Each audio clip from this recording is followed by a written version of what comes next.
So much conflicting information on the internet. Hours and hours of sausage content I've consumed. Hello, my friends, and welcome to the Cast Iron Man Cooking Show. Today, we're going to be making buttermilk biscuits and gravy, an all-time diner classic, and an all-time breakfast classic. So, let's get started.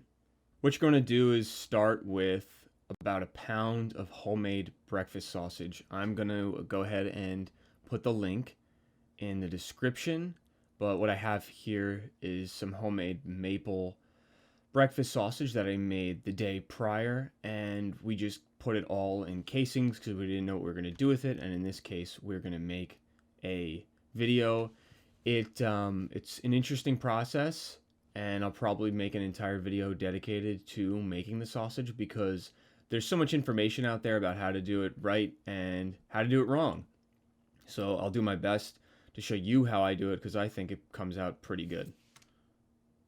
Start with 360 grams of all-purpose flour and 8 grams of sugar.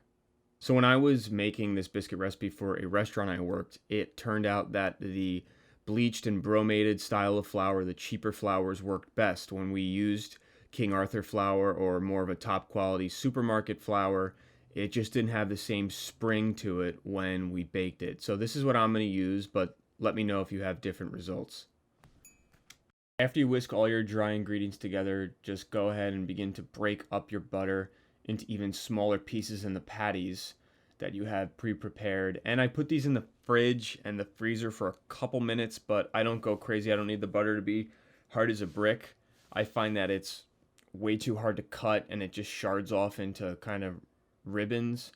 So just work the butter in with your fingers. Don't overwork it, but make sure that it's in, everyone says pea-size pieces, but as far as I'm concerned, you can make it into a corn kernel-sized piece or a quinoa berry. All right, after you have your butter incorporated fully as a quinoa berry or a chickpea or a corn kernel, like I said, what's another small thing? Lentil bean.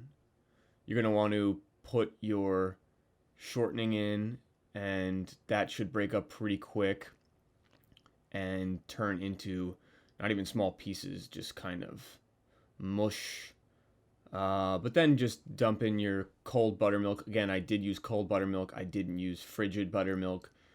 Just pour the buttermilk in and begin to work the dough until most of it has come together.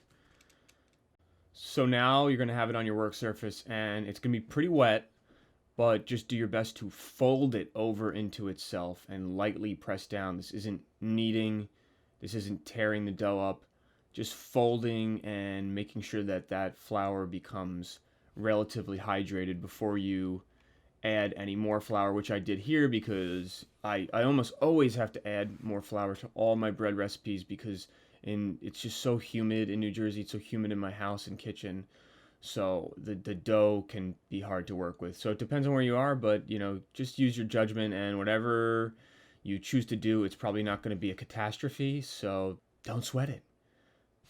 Okay, now you have your dough patted into a square, and go ahead and grab a ruler from your bathroom, or well, I keep my ruler in my bathroom, but wherever you keep your ruler, maybe in a desk drawer, and pat down the dough square to about an inch. And if you have pastry levels, that would probably be better since you have a dedicated tool for this purpose, but all I have is this ruler from the 80s. Get your floured biscuit cutter to the desired size and begin pushing down on your biscuits and not twisting them, never twisting them, because it could interfere with the oven spring and the rise of your biscuits. This part is a little tricky because you have to keep bringing the dough together, and unless you start off with a giant bulk piece of dough, you're not going to get a bunch of perfect biscuits. It's going to contribute to what I think would be a lot of waste at the end.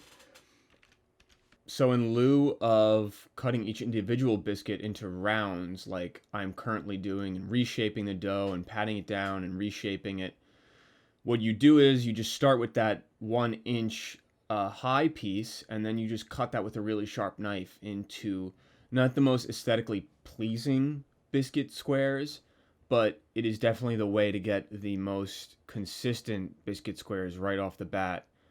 Because once you just start overworking this dough, the butter is going to melt more, the shortening is going to melt more, and you are extending the amount of time you're working with it. So if you just cut that into squares at the beginning, put some gravy over it, it's really not that big of a deal. But since we're doing a cooking show, we are going to do the classic presentation of the circular biscuit.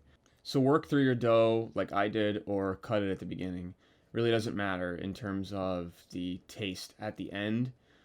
But as you can see, I got 6 biscuits, and those ones in the back are a little different looking, and they will be different looking when they come out of the oven.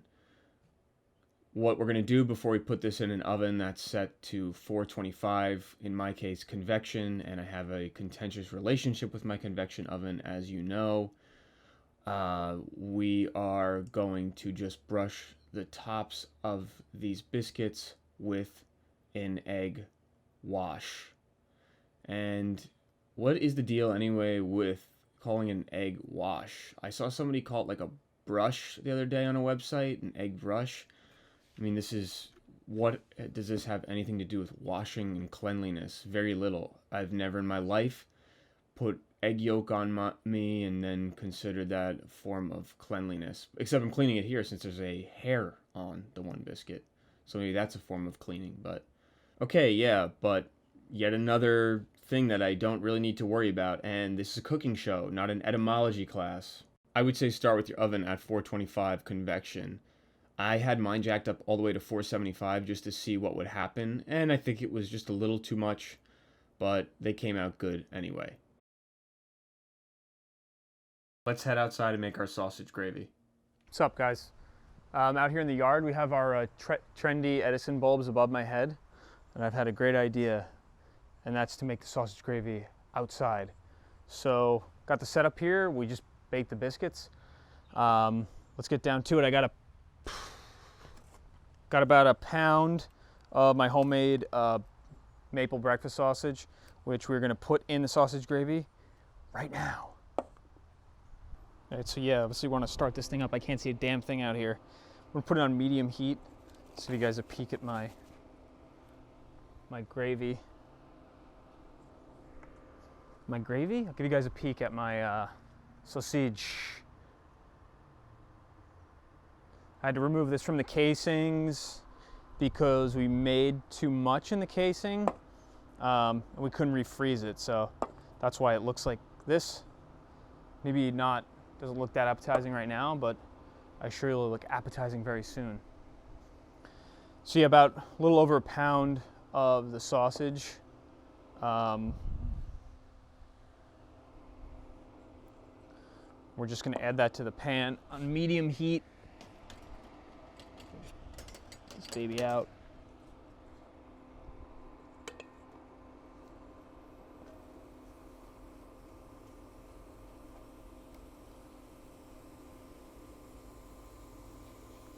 Oh yes. You don't need to add any oil to this because it's got plenty of fat in it already. Oh yeah. Much better when you make it yourself. Sausage obviously too. Start to finish, guys, start to finish. The whole thing, the whole distance.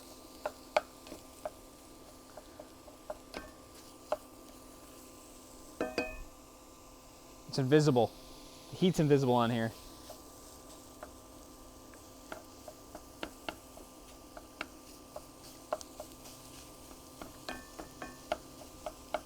I just try to break it up in the pan as much as possible when it's cooking down.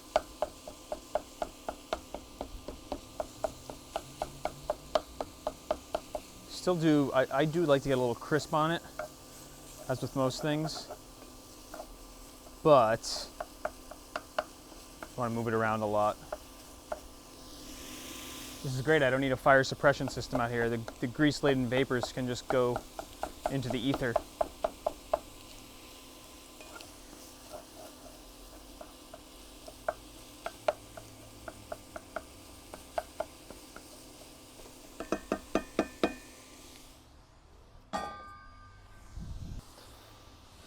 a lot of places around here that fancy themselves breakfast places can't really make a biscuit nor gravy.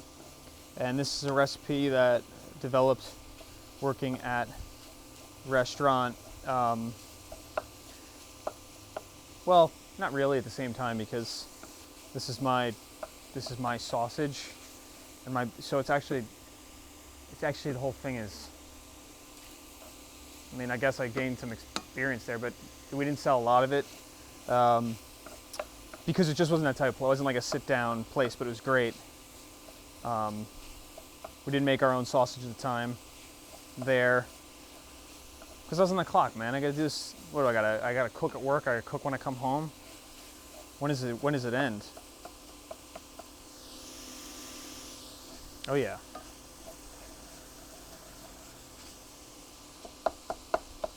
But anyway, my whole point about it is that some people, they just can't do it well. I don't know why.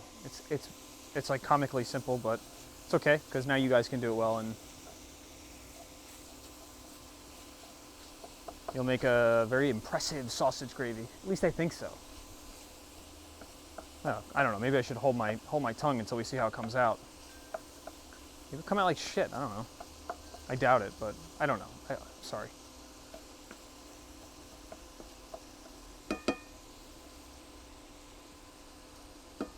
So yeah, we are just going to render some of that fat out, and we're going to drain the fat afterwards because we are going to add butter to this to kind of create a. I feel like every recipe I've done so far just has so much butter and flour in it. But then again, I think once you start cooking a lot, you realize that that's really all that comprises anything.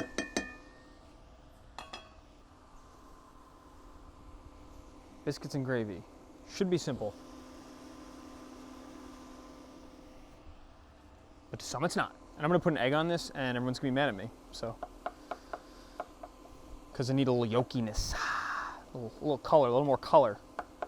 And yes, I have my plate again. You will see, I have my pandemic plate.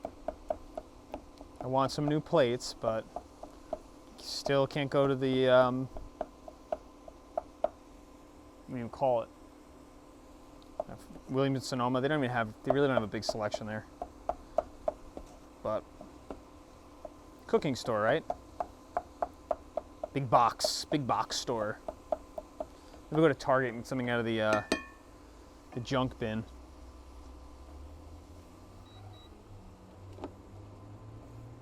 So we don't have that much retained grease off this, but we have enough that we want to drain it for the final product. And again, I'm making a lot of this because we're probably going to eat it for dinner.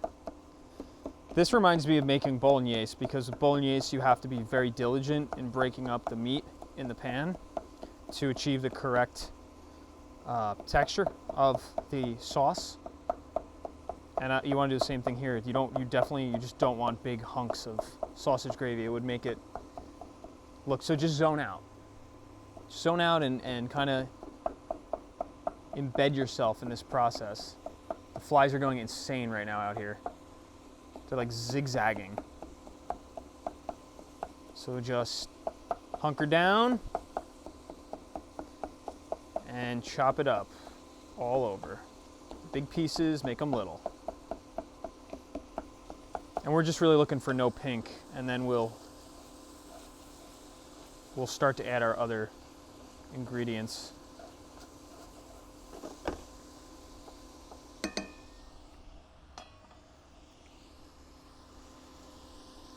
Still don't like some of these big pieces.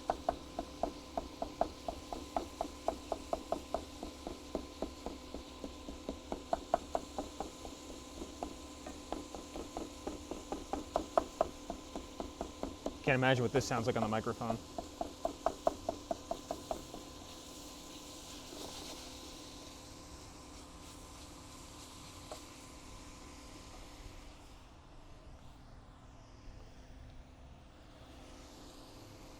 All right, so you could obviously do this two ways. You could take all this meat out, or you could do what I'm about to do, which generally is a silly thing to do, and try to drain it with your spoon.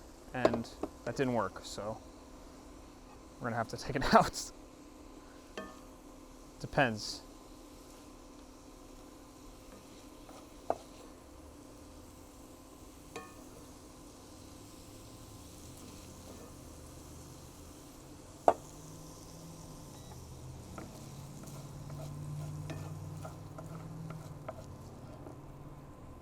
Every time I do this, I'm like, wow, I'm not really even, there's not even much grease left in the pan, and I think that's actually exactly what's about to happen.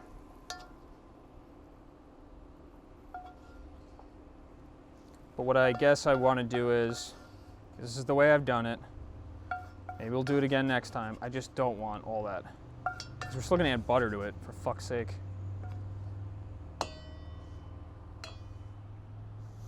So just bring this over here, clean it off.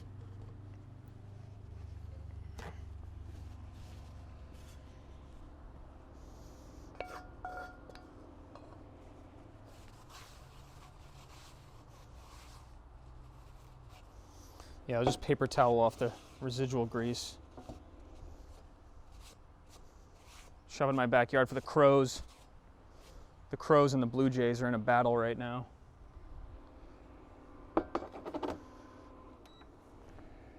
Add a pan back. Put our meat back in.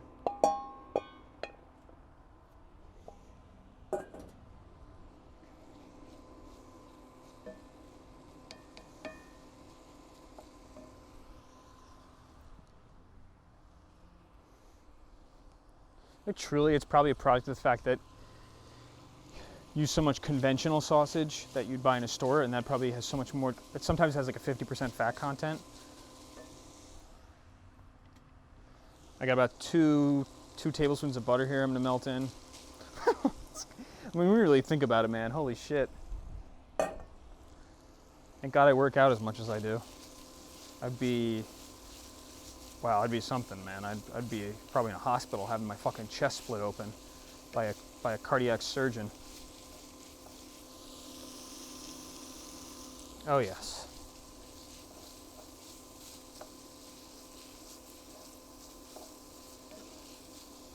Just keep smelling better.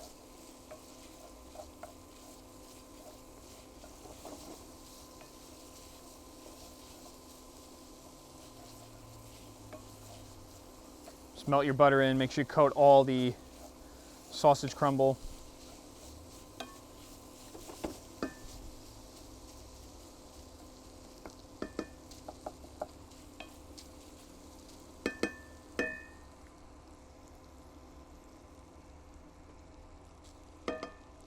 And now, 2-3 tablespoons of flour.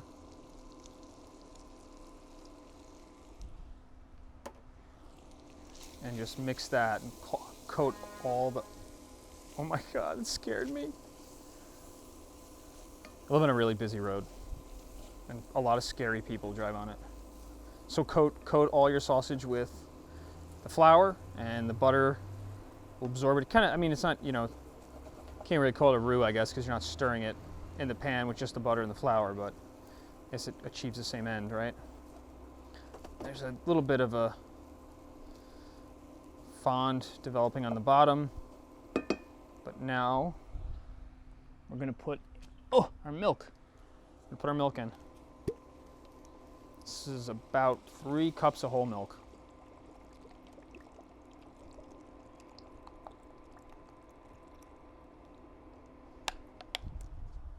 All right, jack that up a little bit, bring it to a boil.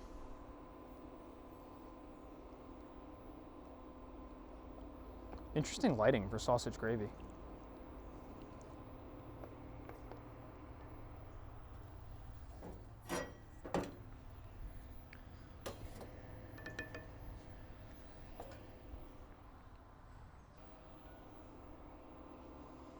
All right, so we're just gonna bring this up to a boil and then reduce it so that we get a nice consistency on our gravy. The thickness that we desire. Oh man, this is like a light call lantern light. Mike's lantern light bar out here with the flies. But it is a nice day. It's better than being the brick chicken video. I was like 90 degrees out here. Holy shit. But it's fun, you know. It's kind of like just suffer score. Your suffer score goes through the roof. Now we're simmering. We're in Simmer Town. And I'm gonna add some more cracked black pepper. I do have a lot of spices in my sausage already, but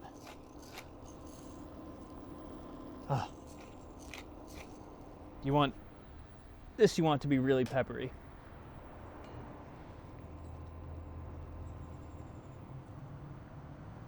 Oh my God, the crow's here.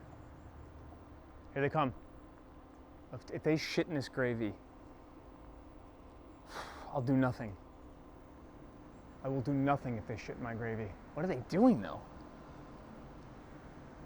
They're after these blue jays, man. It's like an aerial dogfight. Oh my God, don't shit on here. Got the scarecrow on my arm. It's too small, they can't see it. Keep stirring.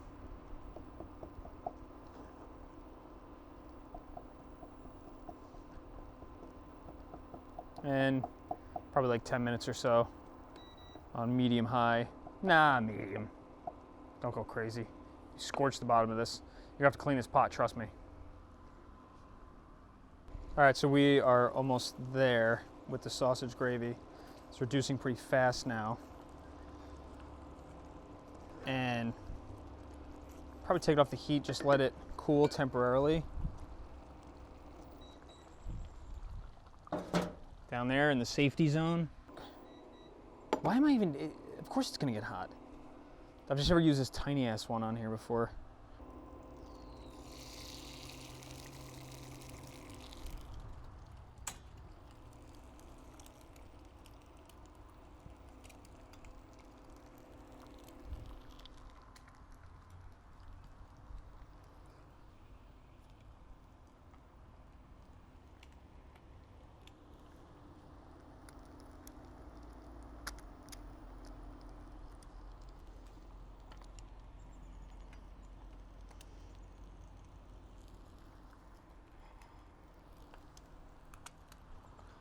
Baby's gonna cook up fast. Let's do over easy on this. Eggy wegs.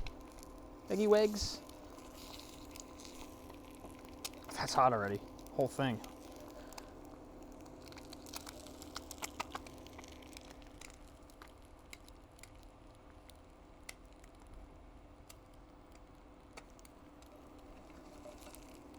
Oy. Come on, baby, spatula, don't let me down. 20 years old? Oh yeah. Oh yeah. All right, so that'll cook with the residual. And then we'll get our gravy.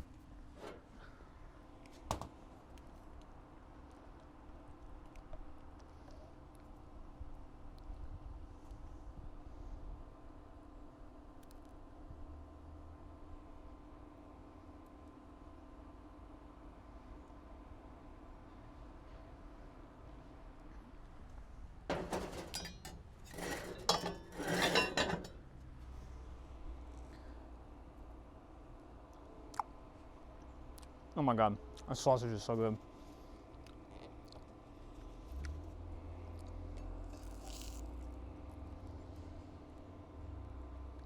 That's it.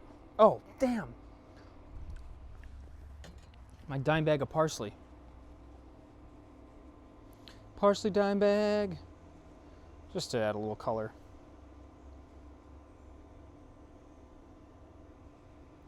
There we go. There we go. Okay. Yep. Something's got to be fresh in there, right? Well, that's it. It's done. Looks great, and all I have to eat it is this big goofy spoon. It's just so dumb. My God, I can't even eat it like this. All that work.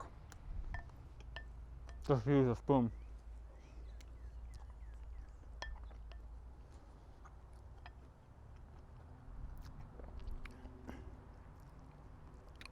Fresh made sausage makes a massive difference.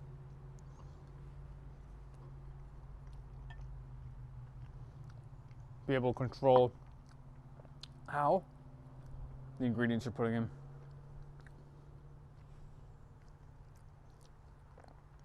Oh man, biscuits are good. It's all good. And some Parmesan cheese. No. I thought about it, but I just ate breakfast like an hour ago. So I'm still gonna eat this. I feel pretty full afterwards, but thank you guys again for joining me, for putting up with me, and we'll see you soon. I'll make sure I link the sausage making video in the description, and make this for yourself, people you love. Bye bye. Be well.